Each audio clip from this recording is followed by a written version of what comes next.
ये देखिए आप, आज बहुत काम हो गया।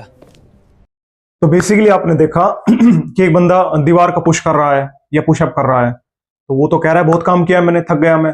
तो बेसिकली अगर मैं बात करूं इन टर्म्स ऑफ फिजिक्स, तो उन्होंने काम किया ही नहीं है। फिजिक्स में जो वर्क डन होता है, वर्क होता है, वो होता है बेसिकली फोर्स इनटू डिस्प्लेसमेंट, यानी दोनों होने जरूरी है। अगर इन दोनों में से कोई भी एक नहीं है तो आपका वर्क डन नहीं है।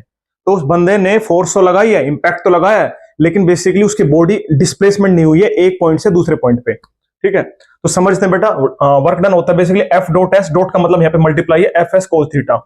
यूनिट होती है वर्क डन की जूल, और ये एक स्केलर क्वांटिटी है। बेटा समझते हैं वर्क डन आपके तीन केस होते हैं, एक पॉजिटिव, नेगेटिव और जीरो। पॉजिटिव वर्क डन होता है जब आपका फोर्स और डिस्प्लेसमेंट सेम डायरेक्शन में हो। मान लेते हैं कि ऑब्जेक्ट को आप पुश कर रहे हो, तो जिस तरफ पुश कर रहे हो उस तरफ ऑब्जेक्ट मूव करे। ठीक है, नॉर्मल केस हो गया है। नेगेटिव वर्क डन क्या होता है, आप फोर्स किस तरफ लगा रहे हो और डिस्प्लेसमेंट दूसरी तरफ हो।